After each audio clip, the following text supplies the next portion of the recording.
Welcome to the AMM podcast. I'm Andrew Michael Metter, and today my guest is Karisa Kaye. Hey, Andrew, thanks so much for having me. So I'm a marriage and sex therapist here in Chattanooga, Tennessee. I've been in practice for about 10 years, and I'm very passionate about healthy sexual intimacy and connection. Thanks for having me. Great. So this is a follow-up episode to the first time I talked about the topic of sex dolls, sex doll brothels, putting artificial intelligence into sex dolls. So imagine somewhere in the future, scientists say that by the year 2050, human-human interactions will be vastly outnumbered by human-robot sexual interactions. What do you think are some of the consequences of this becoming widespread and common in society? Yeah, that's a really huge question, and the implications are going to be multidimensional and multifaceted. So, my first concern is isolation. I believe that all of us are designed for human connection. I think with the current pandemic and the COVID crisis, that has testified to itself. A lot of people have found themselves in isolation and they're not doing well. So I am a mental health practitioner, and even my introverts that I work with are hungry to get out and connect with other humans. So I think as far as in the field of human sexuality, that is the ultimate form of connecting with another human, right? And so the idea that we are taking away one of the most powerful ways of connecting with other people and directing it to a machine or to an artificial substitute, I think is incredibly problematic. The implications relationally, physically, in terms of attachment theory. I don't know, a lot of people aren't familiar with attachment theory, but that's basically the study of human connection. Over and over again, from the time we are born, and some would say even in utero, our biology and our brains testify to the necessity of connecting with other human beings in a way that no robot would ever be able to truly satisfy or ultimately substitute for. So I feel like when people use the term sex doll, it's trying to communicate something, but I'm on the fence as to whether or not it's actually sex. Sure. It seems like this is masturbatory apparatus. Yes. Something. That's right. So is it sex in your opinion? If you have a lifelike, human-like sex doll, at any point does it actually become sex? Sure. Yeah, that's a great question, Andrew. So I would agree with you in terms of it being more about masturbating in a form of masturbation. Absolutely. I do believe that sex is about connection with other humans. But for people to kind of tease out what they believe is sex, I think we have to dial it back even more and ask ourselves about a theology of sex. What are the purposes of sex? Is it just procreation? Is it just for pleasure? Is it just for me having an orgasm? And how I answer those questions will absolutely inform how I view the idea of having, quote, sex with a robot or not, or a sex doll. Does that make sense? Yeah, so I think the conversation needs to be had, what are the purposes of sex? And according to my answers, that's going to inform how I view whether or not sex with a sex doll is legitimate sex or if it's just masturbation. Yeah. Does that make sense? Yeah. Yeah. So with what you know about attachment theory, can you explain what's happening physiologically in the brain when you're having sex with another person versus... Absolutely. Yeah, so this is what I love about so big picture, I believe that we are in a relationship crisis. I think we're in a sexual crisis, but as well as a relational crisis. I think they're one and the same in many facets. We're trying so hard to find an artificial substitute for things that take work. We do that with school. A lot of people are going to school online, and I get that circumstances sometimes present themselves for people that they can't go to a classroom every day because maybe they're a stay-at-home working mom or stay-at-home mom or a single working dad, and they're trying to get their education. I get that. But our education has gone to online. We're missing out on human interaction in the classroom. Our fitness is going online. A lot of people are deciding to buy at-home workouts or the bikes, like the Pelotons or the things that you're in isolation exercising, where it used to be you would go to the gym and have community and interact with other humans. So it just feels like the whole world wants to shift to isolation and doing things virtually or artificially. And I think that is problematic in terms of attachment theory because, as far as sexuality, and we are designed to connect with other humans, and our brains and our neurochemicals literally testify to that. So, for example, when a lot of women cannot become sexually aroused unless they are able to kiss their partner. So, men have a bioactive testosterone in their saliva that actually triggers sexual arousal in the brains of women, which is a huge part of helping women get in the mood or buy into sexual intimacy with their partner. So, stereotypically, a lot of men tend to be genitally focused with intercourse, and women want to be a little more relational. So when I'm coaching couples, I coach men start from the head and work your way down, right? And so the sex doll is a substitute for that. You don't have to start from her face and work her way down. But ultimately, I do believe that men still do want face-to-face interaction, and they want to have a sense of when they're with their partner bringing her pleasure, and that she's smiling and she's pleased with him. As far as some of the fun neurochemicals with men, there's research done around oxytocin. So oxytocin is a trust hormone that's released in our brains when we are laughing together, when we make prolonged eye contact, when we dance together, when women breastfeed, and when people make love together. So they have tested a man masturbating to pornography and the levels of oxytocin that are released in his brain after orgasm to pornography versus having sex with his partner and the levels of oxytocin that are present in his brain. And they literally jump to 500 times the normal amount in the male brain after orgasm with his real life partner. And what that tells us is, well, a lot of things, but sex is designed to connect us. And so a lot of men feel more connected as a result of sex. Women typically want to feel connected to have sex, and men want to have sex to feel connected. So I always tell women, sex is a man's emotional conversation. Women want to sit and have emotional conversations. Men will open up after sex.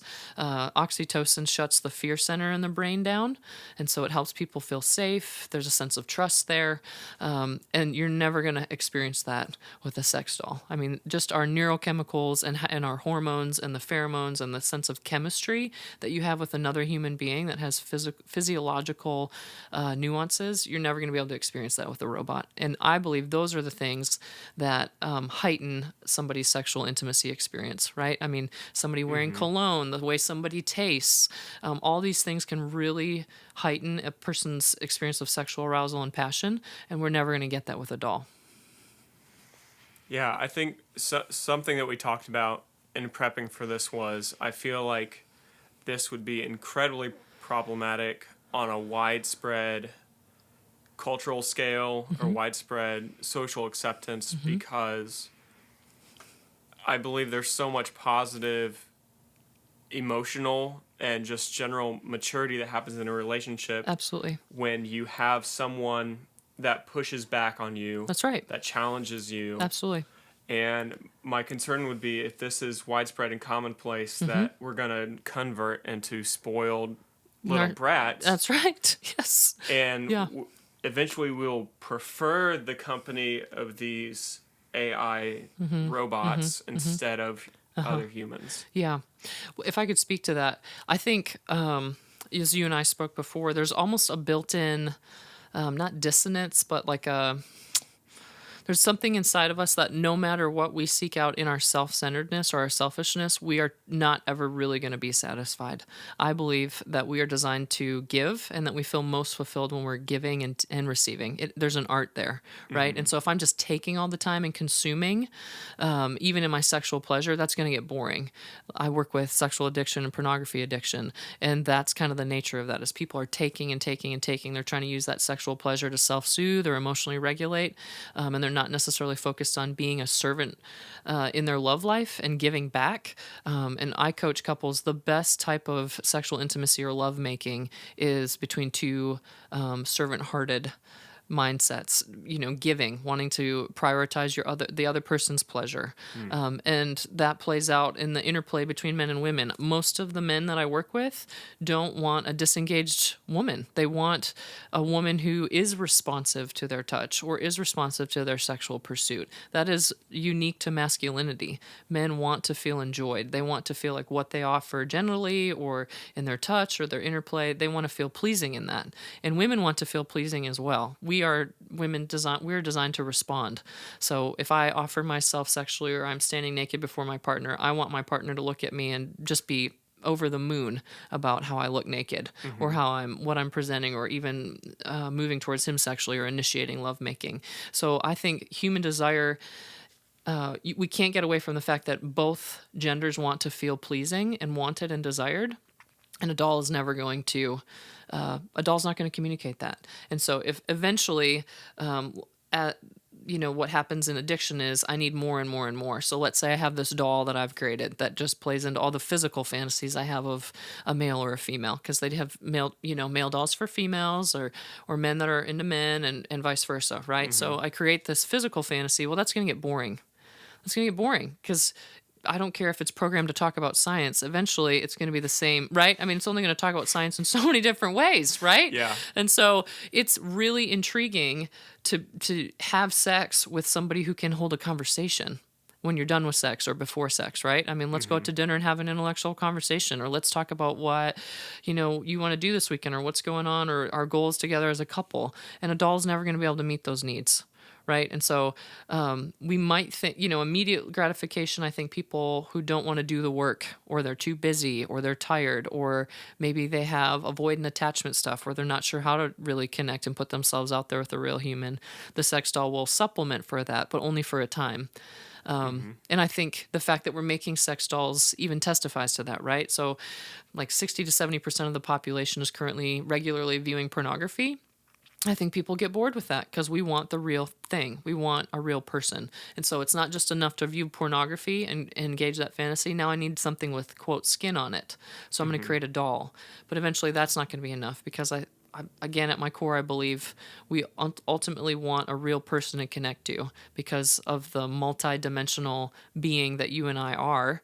That's going to offer so much more than just I'm having an orgasm and then moving on with my evening.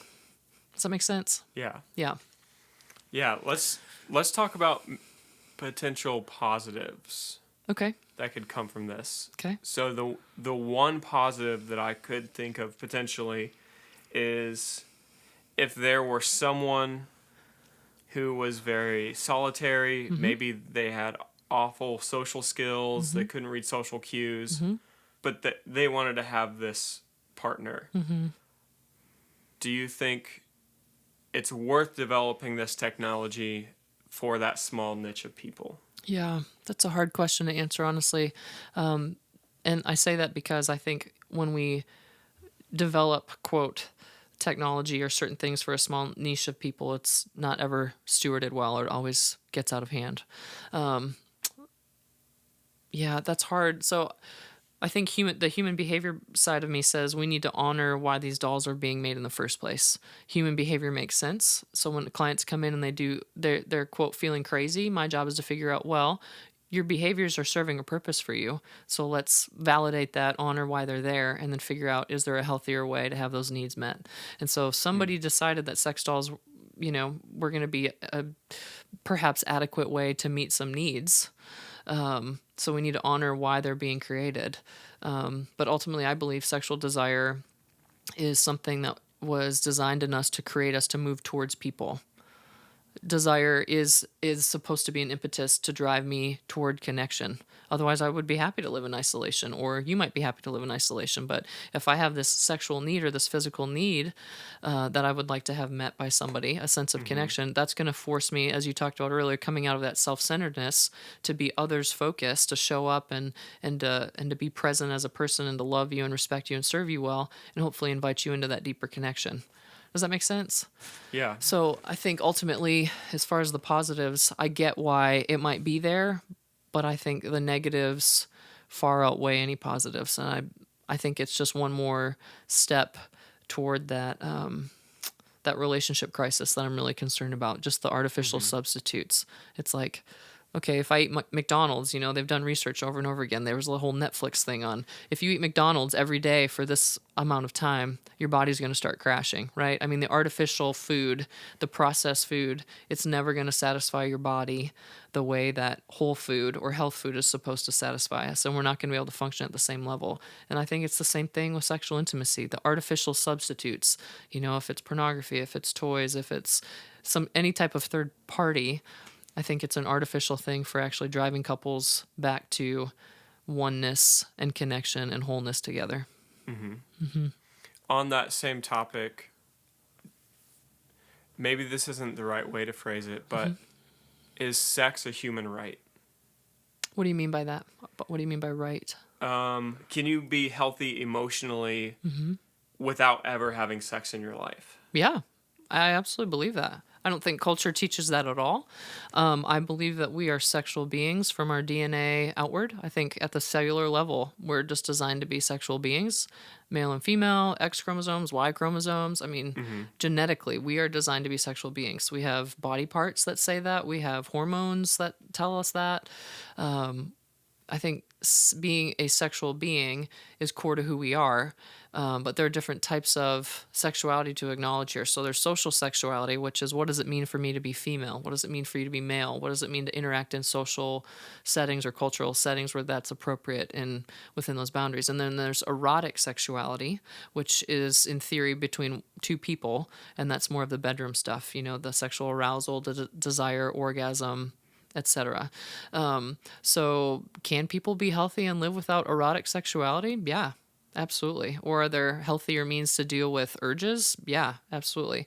As far as it being a right, I mean, no one's ever died from not having an orgasm. And nobody's ever died from, being a virgin.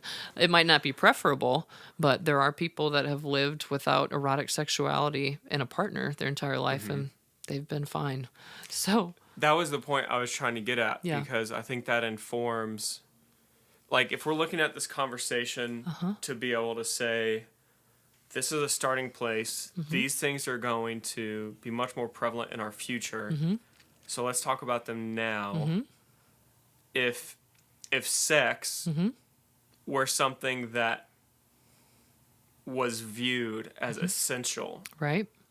to every human being, I think that would bring a strong case for these people that are solitary, who don't have maybe the social means of having a partner. Yeah. I mean, this is honestly where I think our moral codes inform that. And we all have different senses of a different value system and different morals. So you had Alfred Kinsey, who was originally a zoologist. And many would say from a sexuality camp was a pedophile, but he conducted research on children. And there's a whole Kinsey Institute that promotes what he taught and pursued. So you have that moral camp that, there's a whole, and for the sake of, people can Google that.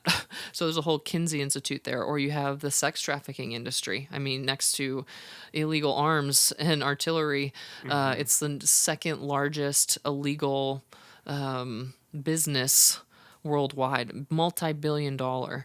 And so if my moral code is I deserve sex, or I'm going to take sex wherever I can get it, then you have to look at, well, morally, what does that imply for the people that are being victimized or being trafficked? They're just there for your pleasure.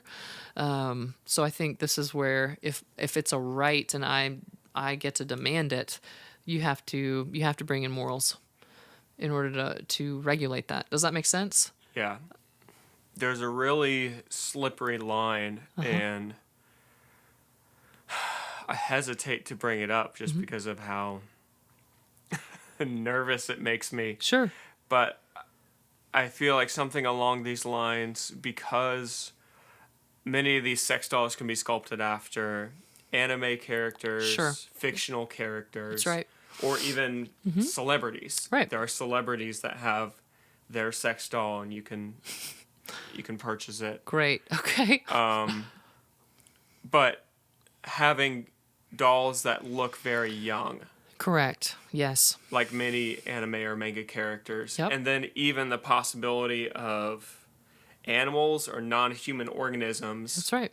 being fabricated. That's right. Bestiality. Yeah. Yeah. Well, I can speak to my concerns there because Yeah. I've seen some of the dolls, and honestly, it was really disturbing. So I'm a female, and so even from a female perspective, I think obviously it's we're going to take it personally, right? I mean, the core of femininity is we want to offer beauty in a way that holds somebody's attention, and it's not just physical beauty, it's just who I am as a person. So if you tell me I have a nice booty but you can't see my heart, that's not going to be satisfying. Or if you say, hey, you're really smart but you're not that pretty, that's also not going to be satisfying. So the core of femininity is I want to offer beauty in a way that's special, unique, and holds the attention of somebody special to me that no other female can. I mean, we see that in social media. I mean, you get on Instagram or Facebook or what TikTok, and it's like females have figured out how to capture attention because females want attention. So when all of the female gender looks at these sex dolls and sees breasts that are grossly enhanced or hips and booties that are grossly enhanced and that most people would not be able to obtain without major plastic surgery, that's concerning. And so there's this brain priming phenomenon that happens, and I think that's where you were going, Andrew, is if I am regularly masturbating to a certain image over and over again, eventually my brain is going to pair with that image in order to become sexually aroused. That's what I'm seeing in a lot of my sex therapy is guys in their 20s that have plenty of testosterone that have been using and abusing pornography for a long time can't obtain erections because they've been masturbating to certain images or positions on the internet for a decade. And now they're with a real life woman who doesn't want to be treated that way or doesn't look that way. And they can't obtain an erection or can't sexually perform, and that's because of brain priming. Like our brains are really malleable. Like it's really easy for me to go well, I'll give you an example from a psychology study. So most people don't like the taste of onions when they're kissing somebody. There was a study done where in classical conditioning where this sounds silly, but go with me. So there was a study done where they had this couple kiss after they had eaten onions, and they kissed to the point of sexual arousal. They had to kiss, make out hard until they became sexually aroused and fight through that onion taste. Well, eventually, they trained their brains to become sexually aroused to the taste of onions. So they could taste an onion and become sexually aroused without any kissing. This is a thing. So it sounds silly, but it makes sense. But that's our brains. Like we are always pairing to things. That's what marketing is. That is what marketing does, is like brain priming and brain pairing. And so that's what's the problem with the porn industry. And then now moving into the sex dolls is if I can only get sexually aroused to a female doll that looks like she's 18 to 24 years old, but I'm a 65-year-old man, and then I want to move back out into the dating world, and I want to date women that are developmentally appropriate, right? I mean, I'm going to be bold in saying that, developmentally appropriate. Like, if I'm 65, I don't need to be dating somebody who could be my granddaughter. I just don't. That might be bold. But developmentally, usually when people do that, there's some stuff going on there that they're stuck in. Maybe there's a dad issue or, maybe he got stuck at a certain age, and even though he's 65, he's emotionally 20 years old, etc. So there's the brain priming concern of only females that look like this and are in this age demographic are sexually arousing for me.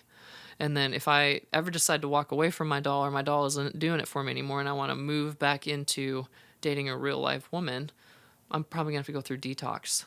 Does that make sense? Yeah. And it's the same thing with females. I mean, it's the same thing with women, and the male dolls that they're creating.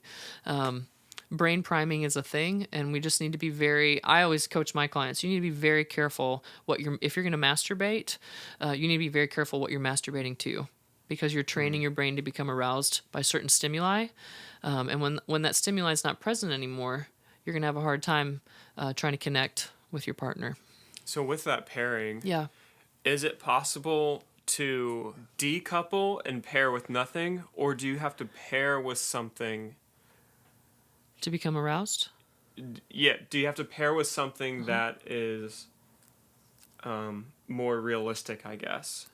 Yeah. For that to change. Yeah. Oh, well, this is a big conversation. So So with men, I mean, there's this whole conversation about men are visual and women are bot. Well, women are visual as well, and there are actually a lot more women that are watching pornography now as well. That's very much so on the rise. So women are, I think, can be just as visually stimulated and aroused. Oftentimes, when people are in the middle of intercourse, a lot of women might close their eyes so they can really focus in on the physical pleasure of the experience in order to allow themselves to relax. The female brain at rest is still 90% active, so it's really hard a lot of the time for women to be mindful when they're in the middle of intercourse. So if they close their eyes and if I coach them to calm down and be present and really focus on the physical pleasure, that even happens when women masturbate. They just really hone in on the physical pleasure, and that allows their brain to respond to, climax if their bodies are gonna get there. But women have to get out of their head to do that. Men, a lot of the time, do want the visual stimuli, and so yeah, absolutely, there's gonna be a period of detox where eventually that sexual energy will kind of regenerate, and then you'll start retraining your brain to become sexually aroused to a different stimulus. So that is possible, but it can be frustrating and it can take a while. Did I answer your question? You did, but not directly. Okay. So I was asking, is it possible to just decouple and not pair with anything? Okay. Or do you have to pair with something? To be aroused? Yeah. Well, usually there's so the brain is the most powerful sex organ. It's the biggest sexual organ and it's the most powerful. So if our heads aren't in the game, so to speak, not always. I do think, I think especially with male sexuality, you might see, well, even some high testosterone females. So testosterone is the main sex driver, and that's usually what leads to the feeling of, quote, horniness or just needing to, achieve orgasm. And so usually men, especially in adolescence through their 20s, if they're healthy, can have, erections and orgasm without much stimulus, right? Sometimes it's just a hormonal thing. And some women, depending on the time of month and their menstruation or depending on their testosterone levels, can climax in their sleep as well. So I don't think people always need a stimulus to achieve orgasm, if that's what you're asking. Yeah. But more often than not, especially once you get into a relationship, stimuli are usually required. Yeah. All right. So going back more to the sex dolls specifically, I would also imagine if this is common and societally accepted, that there would be these hybrid relationships. I mean, there are many relationships that already are monogamous, right, but have dildos or other sorts That's of right. sex toys that are involved. Right. Do you see these artificially intelligent sex dolls any differently than a dildo or some other vibrator, some other toy? No, I don't. I think it's just another form of a substitute. It's a third-party stimulus. And again, my understanding of fulfilling healthy sexuality is about oneness. It's about oneness. It's about connection. I have people that come in and they involve third parties, and it rarely turns out the way they think it's going to. So a lot of the time, a couple might get into a, quote, slump, like, oh, we just need something to spice it up. We just need something a little more erotic. So they'll get into swinging, or they'll bring in a third party, or they'll do the threesome thing, or they'll start watching porn together, or if they're not sure how to help the female get to orgasm, they'll bring in toys. And I don't think toys are always bad. I think that's... you have to be careful with those because typically, especially for women, the stimulation is so intense for the vulva, and if they're clitorally focused, the vibrator or the dildo may be so intense that a human penis is never going to be able to perform like that. And so you have to be very intentional about how you use toys, because a lot of the time with the intense stimulation, the nerves, the outer third of the vulva is where most of a female's nerve endings lie. And there are 10,000 nerve endings. There are 8,000 nerve endings just in the clitoris. And the only purpose it serves is sexual pleasure. So if you stimulate that so intensely with a vibrator or a dildo too often, those nerves will retract from that outer third. And so then when you move back towards your human partner, a man's penis is not meant to rotate at, 5,000 RPM or whatever, per minute. Yeah. Whatever the number is. It's just not. You guys, I mean, it's just not humanly possible, right? So I think with toys, they're not always bad, but you have to be careful about how they're used. Okay, but back to the third party. I think yes, a doll could absolutely just serve as another substitute. So I have couples where the wife doesn't have a libido. Female sexuality is very complex, and I do a lot of educating around that. But maybe they just haven't put in enough work around why she doesn't have a libido. Maybe they've just become really routine and complacent, and they're not doing enough work to kind of help her get in the mood. Or maybe hormonally she's off, or she's not getting enough rest, or she's tired and stressed, or she doesn't feel good about her body, etc. So she'll just say, "Here, I bought you a porn channel. Here's your porn channel. Go masturbate to porn." Or husbands will go find a prostitute, or she'll say, "I don't care, go sleep with whoever. I don't want to know about it."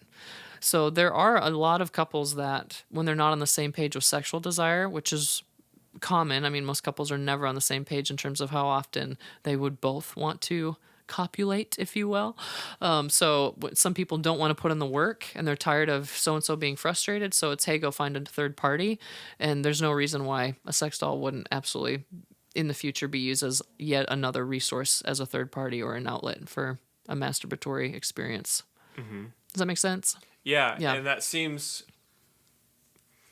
So if our ideal is human-to-human connection, feeling close, yes, having an emotionally healthy relationship, absolutely, it seems like if I'm putting myself in that perspective, and let's say my wife says, "Hey, I just had a really tough day. I've got a headache. I don't really I just can't. Why don't you pick another medium?" Yeah. Take this sex doll. Right. It feels like you would pair with that much easier, because that is never telling you no.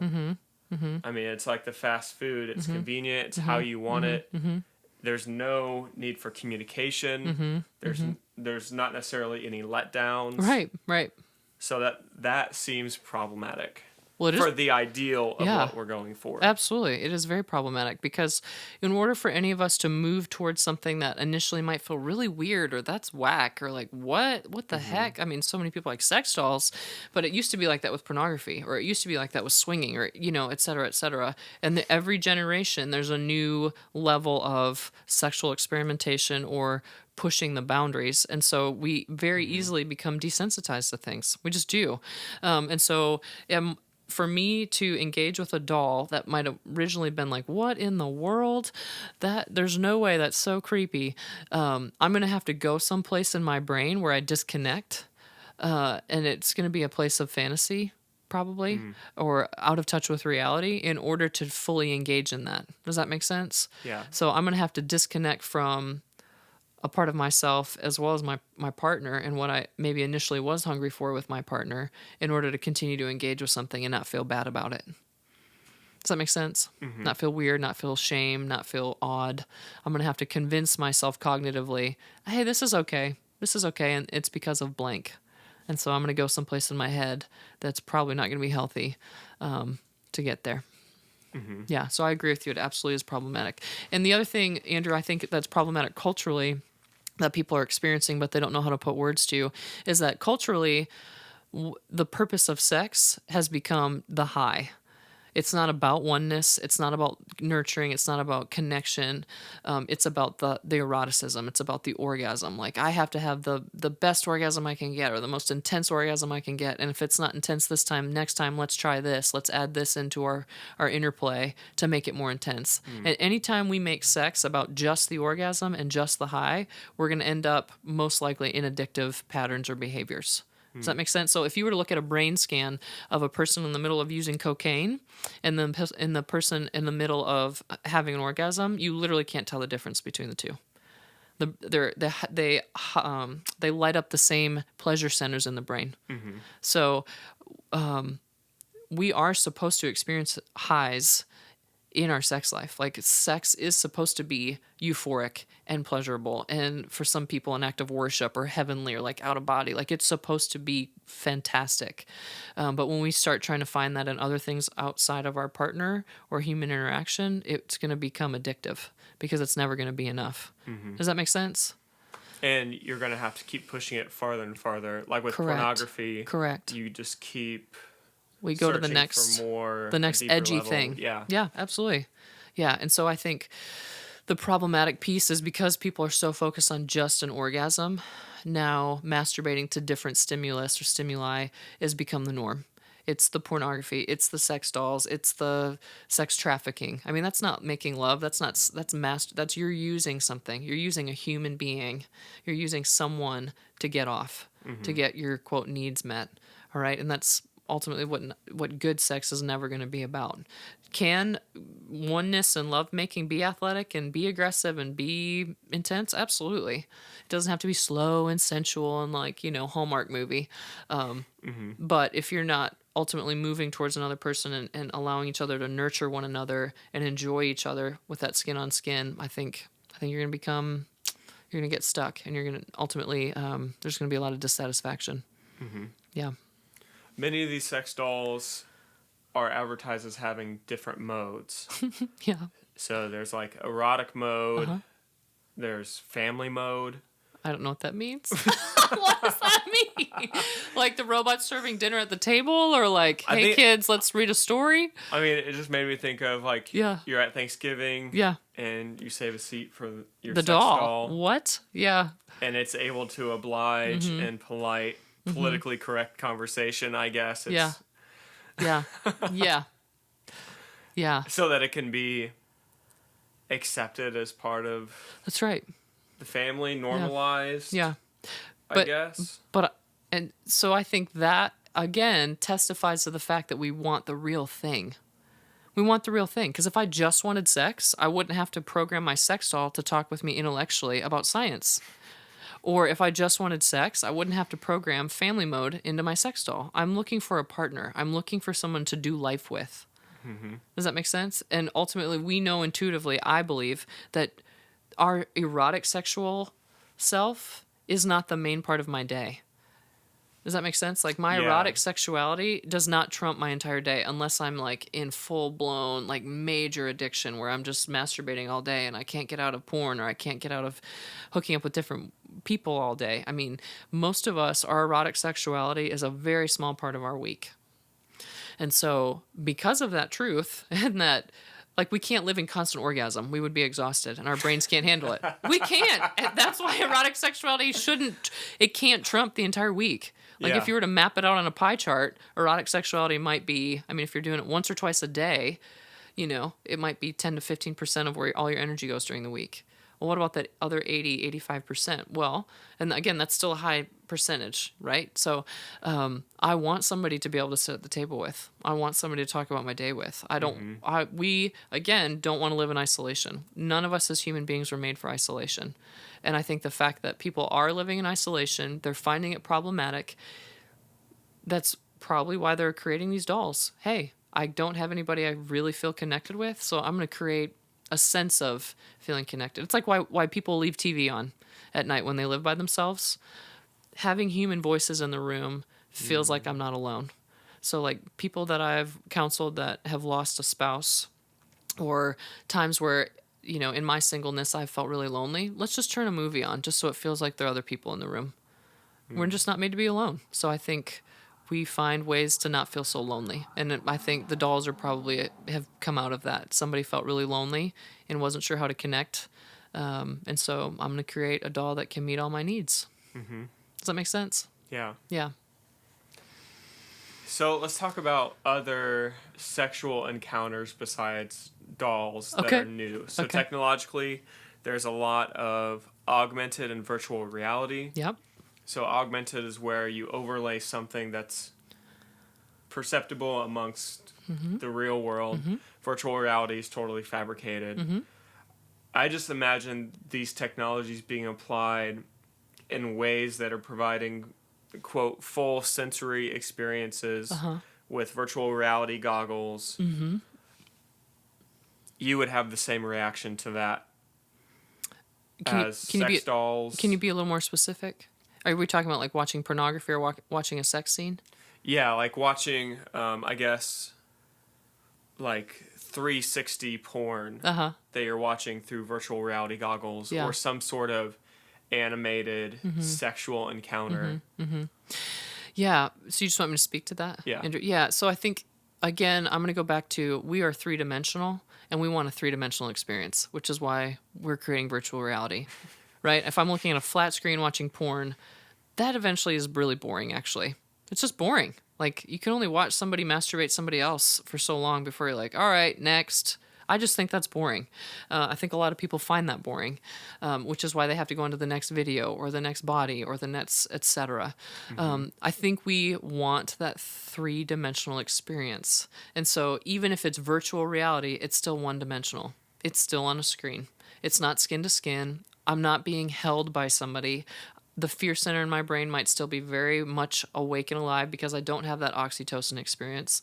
I'm not able to enjoy my partner's breath or their cologne or their perfume or the way their sweat smells or their hair smells when I'm laying next to them and we're just kind of cuddling and enjoying each other. We want touch. We want a five sensory experience: taste, touch, smell, sound. What else am I missing? Sight, visual, right? Right? And so to take away from so much of that sensory experience, I think, is just cheating an individual from what real awesome, passionate intimacy can be. And, what's really fun, Andrew, is I can, if people want to disagree with me about this, that's great. In my practice, I have seen this play out to be true.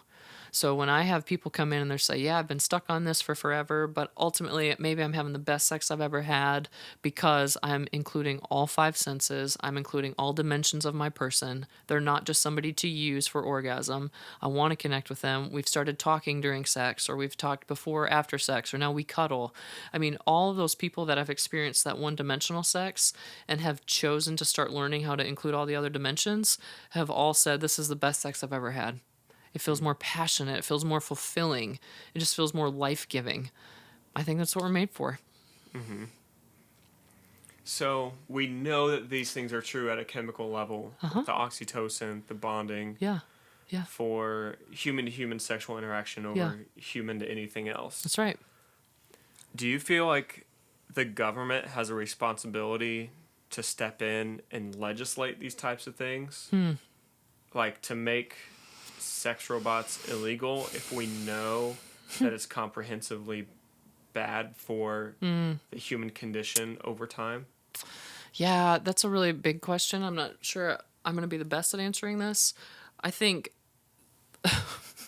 oh dear, I just feel like sexually here we go. I feel like sexually the government has not demonstrated a high moral code at all.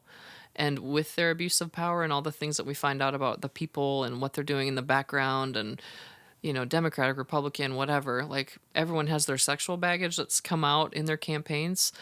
I'm not sure the government, which is basically comprised of human beings that have a lot of power that aren't necessarily using it well, would be the right place to start in terms of what they're regulating there. Yeah, because we're kind of, because to me it goes back to morals. It goes back to a value system and a moral code. And so if I'm a sex addict and I'm a senator, well, you do whatever you got to do to get yours, right? Or does that make sense? I mean, that's the reality of it. Yeah. That's the reality of it, And so I feel like, I don't know as the government is the answer to regulating this because I don't know as they're regulating their own sexuality very well. If that's my honest answer. I don't think they're handling their own power. It's a hot take from Karisa. Yes. It's true, though. I mean, that's why so many people are so cynical. It's like we haven't seen people steward their power well. Everyone misuses their positions of power. And so now we have, the millennials. I'm a millennial. We're all really skeptical of people in leadership. We don't trust anybody. We don't trust doctors. We don't trust politicians. We don't. We don't trust people because we feel like there's been so much inauthenticity and so much abuse of power, and then we keep finding about all these scandals, and so we just are really jaded, and probably with good reason. So when you say government and regulating sex stuff, I'm like, oh, Lord, I think they should all be in their own sex therapy, quite frankly. Yeah. I just think about it from, like, the seatbelt law gets used as an example for a lot of things. Yeah. Government says you're safer if you wear a seatbelt. Right. So we're going to require you to wear a seatbelt. Right. But I just wonder, I guess I long for people to have this awareness and this education about how to be well. Right. Like I talk with my students about what does it mean to be a whole person. Amen. Absolutely. You're not just a student. you're a brother or sister, maybe you're Yeah. a son or daughter. That's right. A You- friend. Yeah. Yeah. Yeah. And how can you experience physical health, emotional health, Yeah. spiritual health? Yeah. What do all those things mean? Yeah. And I just wonder, like, it's so convoluted because you think about these people that have invested in these companies. Yep. And maybe the person that started one of these sex doll companies was like, I really want to help bring companionship to someone. Yeah. But then there's all these. Yeah. Well, for me, I mean, even for just a mental health perspective, I mean, what you're describing as far as where somebody's brain would have to hang out in order to make a doll a real life person, to me sounds like now we're getting into like cognitive dissonance, some schizophrenic type thinking. I mean, we are not in touch with reality. Now we're being delusional. It's just delusional. It is delusional. And that's the fact of it. And the fantasy based, I work with people around their fantasies. I do fantasy assessments. I think they're fascinating because they're a roadmap into what we're really hungry for. Like we all have fantasies, and the idea is they tell us about what we really want, what we really are hungry for. But for me to look at a doll and think that it's just like the person on my right who's a real life person with, blood, flesh, and tears and a soul, it's totally delusional. And it's unnerving from a mental health perspective about people not being in touch with reality. Because if people aren't in touch with reality, then there are a whole nother slew of implications for how we can anticipate human behavior to play out. Yeah. All right, well, let's wrap it up with this. Perfect. I feel like something that I've said about relationships is, like, I grew up hearing that relationships are give and take. Yes. And I would hear that and think, the taking, it bothers me. Okay. And so I try and think of relationships like give and receive. Receive's a good word. Like, what can I give to a friendship? What can I give to my spouse? Yeah. Without doing it in a self-centered or selfish way where I'm really doing it to try and model what I want from them. Right. So what are your thoughts on that? On the give and receive versus the give and take? Yeah. Well, so I think we are finite beings. I mean, Maslow's hierarchy of needs would say we all have very basic human needs that need to be cared for before we can even have the conversation of self-actualization. So we are needy. Our flesh is needy. We need sleep. We need nutrition. We need touch to thrive. That's attachment theory. I mean, babies' failure to thrive, it's they're not getting enough touch. So we are needy beings. So there is an element where we are allowed to be selfish. We have to be. I have to be selfish in my therapy practice. If I don't take care of myself and set boundaries around my time and my energy, I'm not going to be able to give so that my clients can receive. So there has to be a balance of giving and receiving. Our genitalia, I think, are awesome as far as they testify that we are designed to give and to receive. Our very anatomy says we are designed to give and to receive. I think, again, depending on moral code and upbringing and et cetera, we can feel different ways about taking or receiving. I think they're both essential, right? I want to be able to give to my partner, and if he can't receive from me, that's gonna make me feel some kind of way, right? Like I want him to be selfish at some level and enjoy what I'm offering, and men vice versa. Men want to be able to give. In terms of sexuality, they want to give physical pleasure. They want to offer their anatomy and bring pleasure to a female, and she needs to be able to receive that. And he derives great pleasure from that. I hear that all the time. So I think there's a balance. I think, unfortunately, culturally, we have bought into the lie that it's all about taking or receiving. Culturally, we are incredibly selfish. The rates of narcissism are through the roof. And I think that's ultimately why we're in a relational crisis and a sexual crisis, is because we have bought into the lie that it's all about me. It's just all about me. That's the marketing thing. That's the platform for marketing. You deserve faster internet. You deserve this. You deserve that. And so we embrace this entitlement thing where, yeah, I do deserve this. Or, yeah, it is all about me and what I want. And anytime you are living in selfishness or narcissism, you are working against healthy relationship and connection. So I think there's a balance. Unfortunately, I think our culture has swung way too far one direction on the taking or the receiving, but ultimately both are essential for a healthy relationship and sexual intimacy. Great. Thanks, Karisa. You're welcome. This was a pleasure. I appreciate you, Andrew.